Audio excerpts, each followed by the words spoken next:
अस्सलामुअलैकुम वरहमतुल्लाहि वबरकातुह।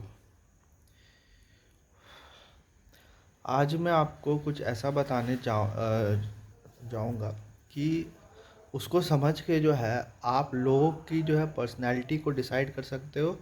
और इससे फ़ायदा क्या होगा? इससे फ़ायदा ये होगा कि कल को कोई मतलब बेसिकली कोई टॉक्सिक पीपल आपके लाइफ में आएगा तो उसको फ़िल्टर आउट कैसे करना है, क्योंकि हम लोग की जो हैप्पीनेस है वो पूरी की पूरी डिपेंडेंट है द पीपल अराउंड अस। कोई भी आइसोलेशन में हैप्पी नहीं होता, कोई भी आइसोलेशन में खुश नहीं होता। तो अगर आप लोगों को डिटेक्ट करना स्टार्ट कर लोगे या फिर लोगों को बिहेवियर को डिटेक्ट करना स्टार्ट कर लोगे तो बहुत सारे टॉक्सिक बिहेवियर से जो है ना आपको निजात पाए होगी और एक लिबरेशन होगा टॉक्सिसिटी से। देखिए पहले क्या होता था, कभी कोई टॉक्सिक बिहेवियर होता था तो उस चीज़ का कोई वर्ड नहीं था। कोई भी आप जिसको कहते हैं ना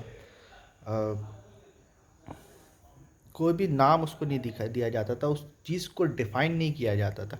लेकिन आज के ज़माने में जैसे जैसे साइकोलॉजी जो है एडवांस हो रही है तो आज के ज़माने में बहुत सारे ऐसे वर्ड्स को, जैसे जैसे मैं ये वर्ड यूज़ कर रहा हूँ टॉक्सिक, पहले ये वर्ड जो है बहुत कम यूज़ होता था। अभी जो है ये वर्ड ज़्यादा यूज़ होता है, लेकिन अब ये टॉक्सिक वर्ड भी अपने आप में ना बहुत अभी थोड़ा सा ये हो गया है, लिमिटेड हो गया, मतलब थोड़ा सा मुबहम हो गया, थोड़ा सा एम्बिगुअस हो गया, क्योंकि आजकल लोग तो हर चीज़ को टॉक्सिक मैस्कुलिनिटी टॉक्सिक फेमिनिटी करके उसको डिवाइड करते। तो अभी ये तो उसके अंदर भी अगर आप जाइएगा तो और भी कैटेगराइजेशन है। अगर उस चीज़ को आप डिटेक्ट कर सकते हो तो बहुत सारी चीज़ जो है ना लोगों की, तो लोगों की बुलशिट सहन करने की आपको ज़रूरत नहीं पड़ेगी। लोगों की नॉनसेंस सहने की आपको ज़रूरत नहीं पड़ेगी। और ये क्यों ज़रूरी है? ये इसलिए ज़रूरी है कि हमारे मेंटल मॉडल इससे अफेक्ट होते हैं, और अगर आपके मेंटल मॉडल अफेक्ट करोगे तो जाहिर सी बात है आपके करियर में नुकसान होगा, आपके इन्वेस्टमेंट में नुकसान होगा, और आपके बाकी दूसरे रिलेशनशिप्स में, पर्सनल रिलेशनशिप्स में भी नुकसान होने के चांसेस हैं। तो क्या है, देखिए कुछ पर्सनैलिटी होती है बुलिंग पर्सनैलिटी। ये कौन होते हैं? ये ज़्यादातर जो लोग होते हैं ना, ये आपके क्लोज फ्रेंड्स या रिलेटिव्स नहीं होते। ये ज़्यादातर वो लोग होते हैं जो कि थोड़ा सा दूर, जैसे मोहल्ले में कोई गुंडा हुआ, या फिर ऑफिस में कोई बॉस हुआ, ठीक है, या फिर कॉलेज में कोई सीनियर हुआ, तो ये लोग थोड़ा सा बुलिंग टाइप के लोग होते हैं। क्लोज फ्रेंड्स और रिलेटिव्स जो है बुलिंग नहीं होते, बहुत कम बुलिंग होते हैं, लेकिन ज़्यादातर केसेस में वो लोग बुलिंग नहीं होते। वो लोग क्या होते हैं मैं नेक्स्ट कैटेगरी में बताऊंगा।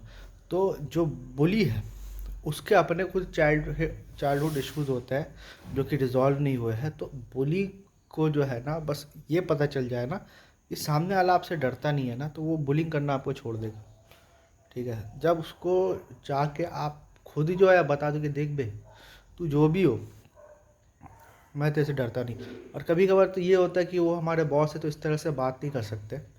तो बॉस लोग से डील करने के लिए क्या है कि अगर बॉस कोई आपको सबके सामने बेइज्जती करे ना, तो उसको सबके सामने बेइज्जती नहीं करो, उसको उसके केबिन में जाओ और उसके अकेले में उसको बोले कि सर आज बहुत बेइज्जती करी मैंने, नेक्स्ट टाइम सब करोगे ना तो वहीं कहीं मैं भी कुछ सुना दूंगा। ठीक है, और ये करके देखो इससे क्या होता है। और ये ऐसा लगता है कि वो नौकरी से निकाल देगा, वो नौकरी से नहीं निकाल देगा, क्योंकि वो खुद नौकर है। ये हम लोग को बहुत डर लगती है कि नौकरी से निकाल देगा। नौकरी को से निकालना किसी को इतना आसान नहीं है, उसका भी जवाब देना पड़ता है सीनियर्स लोगों को क्यों निकाला गया। ठीक है, तो इस तरह से अगर आप करने लगोगे, लोगों के नॉनसेंस को नहीं से जवाब देना स्टार्ट करोगे। हम लोग का सबसे बड़ा प्रॉब्लम ये है ना कि हम लोग को बचपन से सिखाया जाता है कि नहीं, बड़ों का जो है जवाब नहीं देते, ज़बान नहीं लड़ाते। ठीक है, लेकिन यही चीज़ जो है ना हम लोग को एक तरह से सबसर्विएंट बनाने में बहुत, इस चीज़ को, ये भाई अगर लॉजिकल बात है वो चीज़ आप बोलो, गलत बात नहीं बोलो। आदमी को ये सिखाना चाहिए कि गलत बात नहीं बोलना चाहिए, आपकी बात गलत है लेकिन बात ही नहीं बोलना चाहिए। अपने आप में ये एक तरह से, इंशाल्लाह कभी और मैं बताऊंगा कि जब आप अपनी दिल की बात नहीं ये करते हो तो वो डिजीज़ तक बन जाता है, कैंसर तक बन जाता है। बहुत सारी महिलाएं जिसके अंदर ब्रेस्ट कैंसर होने की वजह ये है कि उन्होंने कभी भी अपने इमोशंस को जो है एक्सप्रेस नहीं किया। ठीक है, तो एक पर्सनालिटी होता है बुली। दूसरी पर्सनालिटी आप कह सकते हो गैस लाइटर्स। अब गैस लाइटर्स कौन है? देखो मैं ज़्यादा ना टेक्निकल डेफिनेशन या जार्गन्स को यूज़ करने की कोशिश नहीं करता हूँ। मैं एक ऐसी चीज़ बोलने की कोशिश करता हूँ जो कि समझ में आ जाए और ज़्यादा इंटेलेक्चुअल साउंड नहीं करे, ठीक है? क्योंकि इंटेलेक्चुअल साउंड करने में, इंटेलेक्चुअल होने में मैं फ़र्क करता हूँ। तो एक होता है गैस लाइटर। गैस लाइटर क्या है? उसका एक बहुत ही सिंपल डेफिनेशन है कि गैस लाइटर एक ऐसा बंदा होता है कि जो आपके पास आता है और कुछ कहता है, और उस कहने के बाद जो है वो चला जाता है और आपको अपने बारे में अच्छा फ़ील नहीं होता है, तो उसको गैस लाइटर होता है। जैसे मिसाल के तौर पे कोई बंदा है, वो एक शर्ट पहना हुआ है, तो कोई गैस लाइटर आता है, वो बोलता है, अरे वाह क्या शर्ट है, लेकिन तुम्हारे ऊपर सूट नहीं कर रही है, ठीक है? या फिर अगर कोई बंदा आता है, बोलता है यार जैसे मुझे भी बहुत सारे लोग जैसे बोलते हैं, तो मैं अपना ही पर्सनल एग्जांपल देखूँगा कि यार भाई तू लिबरल है, भाई तू फेमिनिस्ट है, ठीक है? क्योंकि बहुत सारे वीडियोस मेरे वुमेंस राइट के ऊपर है, या फिर मैं ये ज़्यादातर प्रमोट करता है कि इस्लाम बहुत इजी और नेचुरल रिलीजन है, तो बहुत सारे लोग मेरे को आकर डायरेक्ट बोलते हैं कि तू फेमिनिस्ट है, तू लिबरल है, ठीक है?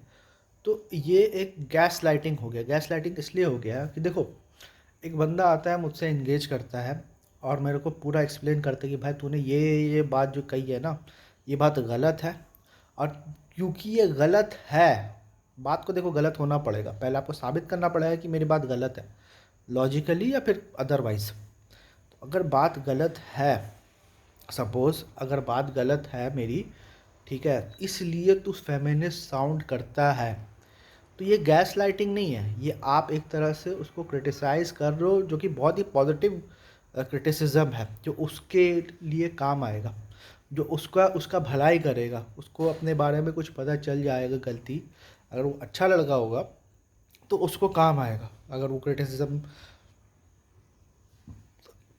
कि आपने एक्सप्लेन कर दिया आपने। लेकिन एक ऐसा बंदा है, ज़्यादातर लोग क्या करते हैं, वो लोग ये करते हैं, वो आके मतलब भाई तू ना या फेमिनिस्ट हो गया, भाई ना तू हर चीज़ को ना हलाल करने की कोशिश करता है। तो ये लोग जो है आपका कभी भी अच्छा नहीं चाहते।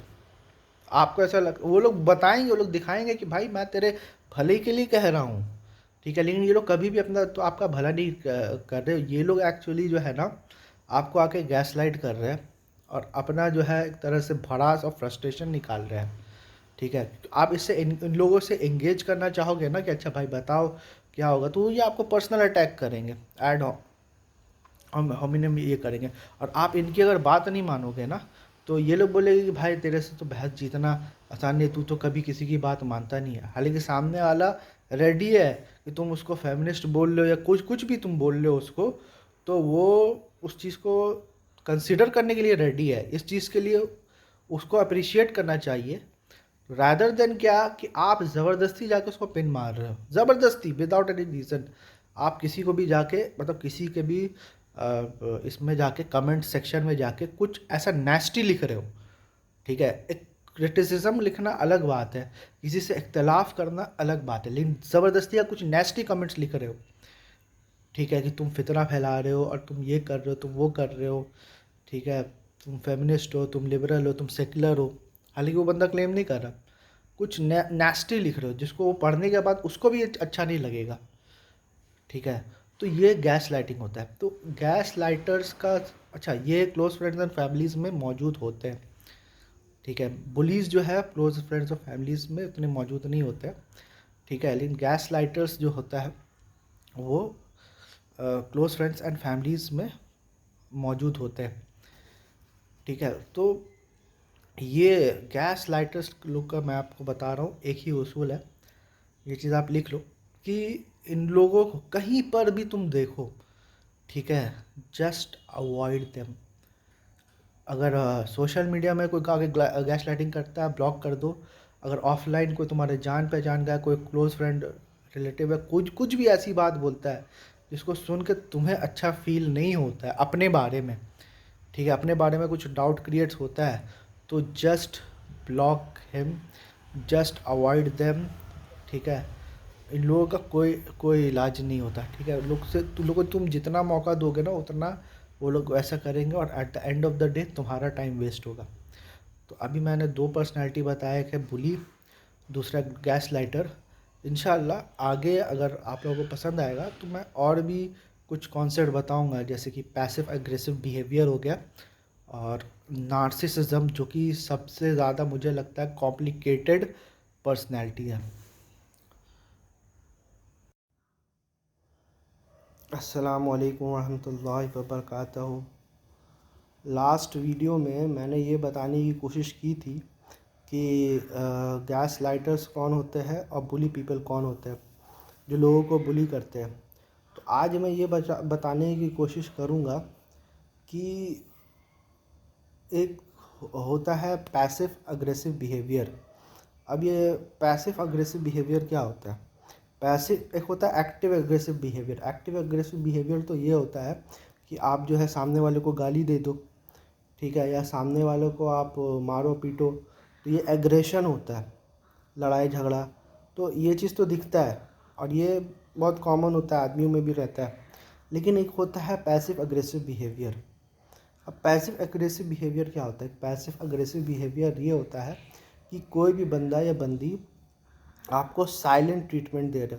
साइलेंट ट्रीटमेंट मतलब आपसे बात नहीं कर रहे, ठीक है, तो आप भी जो है बहुत कॉन्शियस हो जाते हो कि ये मुझसे बात क्यों क्यों नहीं कर रहा है, ये नाराज़ क्यों बैठा हुआ है। तो एक तरह से मेंटल टॉर्चर आपका होता है, ठीक है। बोल के ख़त्म नहीं कर रहा बात आदमी, लेकिन एक साइलेंट ट्रीटमेंट आपको दे रहा है। आपको गिल्ट कॉन्शियस करना, आपको गिल्ट ट्रिप करने की कोशिश कर रहा है कि तुमने जो किया है वो गलत किया है, और तुमने जो बोला है ना, इस वजह से मैं तुमसे ये बात नहीं कर रही या कर रहा।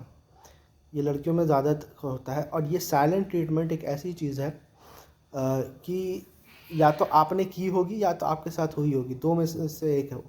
दो में से एक तो 100% सबके साथ ऐसा हुआ है, या सबने कभी ना कभी ये चीज़ किया है कि आपने किसी से बात करना बंद कर दी, उसको जो है गिल्टी करने के लिए, और या तो उसको जो है मतलब उसको एक तरह से मेंटली टॉर्चर करने के लिए।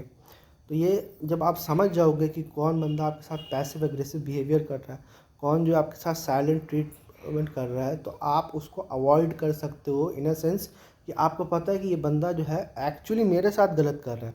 इस चीज़ में सबसे बड़ी मिसकंसेप्शन ये हो जाती है कि आप सेल्फ डाउट में पड़ जाते हो कि मैं कुछ गलत कर रहा हूँ।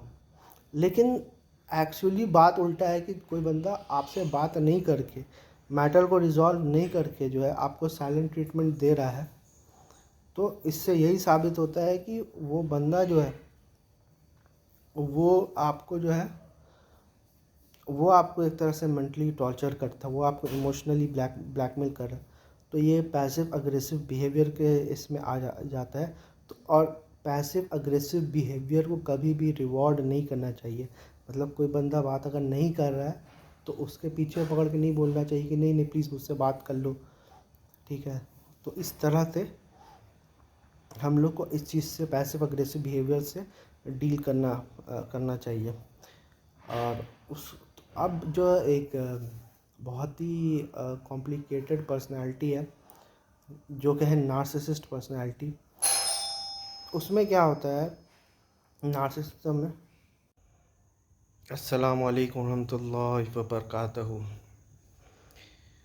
देखिए, हम लोग डिस्कस कर रहे थे डिफरेंट पर्सनालिटी टाइप्स, ताकि हम लोगों को कोई भी एक पर्सनालिटी बिहेवियर को समझ में आ जाए, ताकि हम लोग कोई भी टॉक्सिक बिहेवियर से हम लोग नाजात पा सके। और इंसानों को समझने का स्किल जब हम लोगों को आ जाएगा, तो हम लोग के लाइफ में हम लोग अच्छे लोगों को अट्रैक्ट कर सकते हैं, और जो हमारे लाइफ से जो टाइम है एनर्जी सक कर लेते हैं, उन लोगों को हम लोग अवॉइड कर सकते हैं। तो इससे पहले हम लोगों ने बात किया था गैस लाइटर्स, बुली और पैसिव अग्रेसिव बिहेवियर के ऊपर।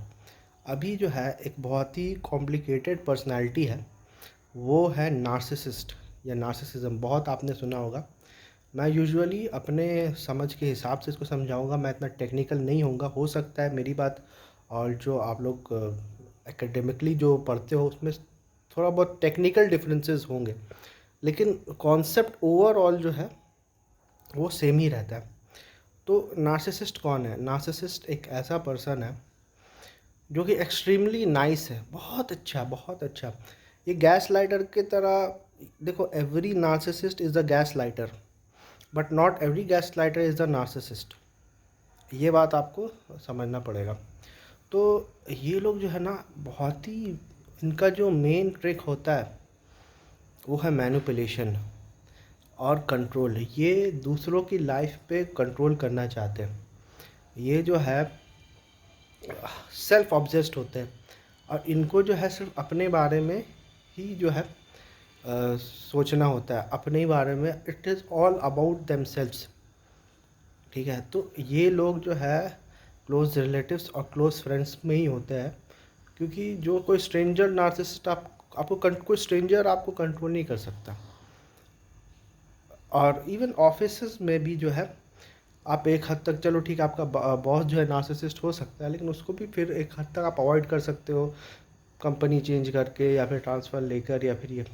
लेकिन प्रॉब्लम आती है जब क्लोज फ्रेंड्स और रिलेटिव्स, स्पेशली जो है पेरेंट्स के अंदर अंदर जो है अगर आपको नार्सिसिज्म देखने को मिलती है, तो वो चीज़ आपको पता करनी पड़ेगी।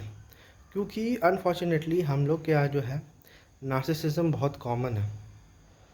और सबसे मतलब सबसे सैड बात यह है कि नार्सिसिस्ट कभी चेंज नहीं होते, कभी भी वो बदलते नहीं है। अगर वो लोग को रियलाइज़ होता है कि वो लोग हैं नार्सिसिस्ट, बस ये बात है कि वो लोग जो है दूसरों को ये बात पता करने नहीं देते। और अगर उन लोगों को पता चल गया कि सामने वाला भाप गया है कि तुम नार्सिसिस्ट हो, तो वो तुम्हारा लाइफ हेल्प भी कर सकता है, इस टाइप के लोग। तो यहाँ पर जो है बहुत ही स्टीपली इन लोग से डील करना है। ये लोग को जाके मुंह पे नहीं बोलना है कि भाई तू नार्सिसिस्ट है, बिल्कुल नहीं करना है, क्योंकि ये लोग जो है मैनिपुलेशन में आ जाते हैं। ठीक है, एक गैस लाइटर जो है आपको कुछ बोल के चला जाएगा, लेकिन ये लोग एक्सट्रीमली नाइस होते हैं। तो और अच्छा, ये लोग जो है ना आपसे सब चीज़ निकलवा लेंगे, लेकिन आपको अगर उसको उनको कुछ चीज़ बोलोगे तो for the sake of it कर लेंगे। जैसे मिसाल के तौर पे उनको अगर कहीं जाना है तो वो आपको बोलेंगे चलो चलो भाई मेरे को ये काम है, तो वो आपको लेके चले जाएंगे। ठीक है, मुझे यहाँ घूमना है वहाँ घूमना, चलना भाई इधर चलना, चलना उधर चलना, चल भाई ये काम कर देगा प्लीज़ भाई प्लीज़, ये अलग कर देगा। ठीक है, लेकिन जब आपका कुछ काम होगा, जब आप उसको बोलोगे कि भाई थोड़ा सा इधर जाना है, नहीं यार अभी मैं थोड़ा सा बिज़ी हूँ, मुझे ये काम है, मुझे वो काम है, और उसके बाद जो है अगर अगर नार्सिसिस्ट को थोड़ा सा भी ये लगेगा, अगर कोई बंदा नार्सिसिस्ट को बोलता है कि भाई मैं जब बोलता हूँ तो तू चलता नहीं, तू जब बोलता है तो मैं तो चल रहा हूँ, तो for the sake of it वो कर लेता है। क्यों? क्योंकि उसको अपना विक्टिम को है वो लूज़ नहीं करना। ठीक है, तो वो वैसे ही करता है, वो हमेशा जो है दूसरे के टाइम एंड एनर्जी को कंट्रोल करना चाहता है। और ये जो है अपने, समझ लो अपना जो जिसके साथ ये नार्सिसिज्म कर रहा है उसके टाइम एनर्जी को इतना चूस लेता है कि वो बंदा भी जो है सेल्फ डाउट में पड़ जाता है। वो बंदा भी जो है समझ लो सक्ड फील करता है, उसको ऐसा लगता है कि मेरा टाइम एनर्जी कुछ ले गया, इसके बदले अगर मैं कोई दूसरा काम करता इससे इंटरेक्ट करने से अच्छा, तो मेरा टाइम भी अच्छा गुजरता, मेरा एनर्जी भी अच्छा गुजरता। तो ये तो फ्रेंड्स वगैरह वाली बात हो गई है। पेरेंट्स में हम लोग नार्सिसिज्म देखते हैं, बहुत हाई लेवल ऑफ नार्सिसिज्म होता है। मैं ये नहीं कहता हूँ हर पेरेंट्स में होते हैं, बहुत सारे पेरेंट्स अच्छे हैं, हमारे पेरेंट्स अच्छे भी होते हैं, लेकिन खासकर इंडियन कॉन्टेक्स्ट में जो है आप देखना इस टाइप के होता है। बेटा तू शादी के बाद बदल तो नहीं जाएगा, आप देखना इस टाइप की बातें होती है। तो उनको ये कहना है कि पापा या मम्मी जो भी कह रहा है, बोले जब मैं छोटा था और जब मैं सुसु कर देता था, डायपर पहनता था, तो आप तो ये चाहते थे ना कि मैं बदलूँ, मैं बड़ा हूँ, मैं ये सुसु अपने डायपर में ना करूँ या पैंट में ना करूँ। ठीक है, तो अभी जब शादी होगी तो फिर क्यों नहीं मैं बदलूँगा? जब हर स्टेप में मैं बदल रहा हूँ, जब मैं ग्रोथ हो रहा हूँ, तो जब शादी होगी तो मैं क्यों नहीं बदलूँगा? वो बेसिकली कंट्रोल लूज़ करना नहीं चाहते। अगर लड़का बहुत अच्छा है तो कंट्रोल लूज़ करना नहीं चाहते। और एक और बात आप याद रखिएगा कि शादी के बाद जो है लड़की का घर बदल जाता है, लेकिन शादी के बाद तो लड़के के घर वाले बदल जाते हैं। ये बहुत बड़ा सीक्रेट है, जो कि इंडियन सोसाइटी में बहुत कॉमन, ये सब बहुत डार्क सीक्रेट है। बहुत सारे लोग इससे रिलेट भी कर सकते हैं, ठीक है? और बहुत सारे लोगों को बुरा भी लग सकता है कि तू पेरेंट्स के बारे में ऐसा क्यों बोल रहा है, पेरेंट्स तो भगवान का दूसरा ये चीज़ है। भाई पेरेंट्स भी इंसान है, पेरेंट्स की इज़्ज़त करनी चाहिए, ठीक है? पेरेंट्स के जो हुकूक है उनको देना चाहिए, लेकिन एट द सेम टाइम ये भी समझना चाहिए कि कब जो है कोई भी बंदा आपसे फ़ायदा उठा रहा है और इससे एट द लॉन्ग रन जो है आपको नुकसान हो रहा है, और उसका उसका उसके वजह से फिर आप at the end of the day अपने पेरेंट्स से हेट करने स्टार्ट कर लोगे। तो जब तक आप बाउंड्रीज़ नहीं बनाओगे तब तक जो है आप जो को मतलब निजात नहीं मिलेगी। बाउंड्रीज़ अगर आप बनाओगे, आप किसी की गलत बात को गलत बोलोगे, तभी जाकर जो है आपकी लाइफ भी अच्छी होगी और उनकी लाइफ भी अच्छी होगी। ऐसा नहीं सिर्फ आपकी लाइफ अच्छी होगी, उनकी लाइफ भी अच्छी होगी। तो अच्छा, नार्सिसिस्ट जो है ना आपके ऊपर खर्चा भी करेगा। वो बुली और गैस लाइटर के तरह नहीं है, वो आपके ऊपर खर्चा भी करेगा, लेकिन आपको एक्चुअली वो चीज़ देगा जो आपको ज़रूरत नहीं है, आपने उससे मांगा नहीं है, ठीक है? और उसको देकर जो है ना वो अपना काम करवाएगा। ये भी चीज़ है नार्सिसिस्ट में, कि उसको देकर जो है वो अपना काम कराएगा। तो ये चीज़ जो है, ये पैटर्न, अच्छा ये चीज़ जो है ना एक दो बार अगर किसी में दिखे तो कोई दिक्कत नहीं है, जो थोड़ा बहुत मैं पैटर्न्स बताया हूँ। लेकिन अगर ये पैटर्न दिखने लगे, उसके बिहेवियर में ये चीज़ दिखने लगे, तो आपको जो है एक बाउंड्री अपने यहाँ आपको क्रिएट करना पड़ेगा। तो ये मैं थोड़ा बहुत ही नार्सिसिज्म के ऊपर बताया हूँ। इंशाल्लाह अगर और कुछ सब्सटेंशियल रहा तो वो भी मैं बताने की कोशिश करूँगा कि इस टाइप के लोग भी दुनिया में होते हैं। पहले क्या होता था कि हम लोगों को ये सब चीज़ डिफ़ाइंड नहीं थी। अब डिफ़ाइंड होने की वजह से ना हम लोग उसको किसी कैटेगरी में रख सकते हैं और उस चीज़ को अवॉइड कर सकते हैं।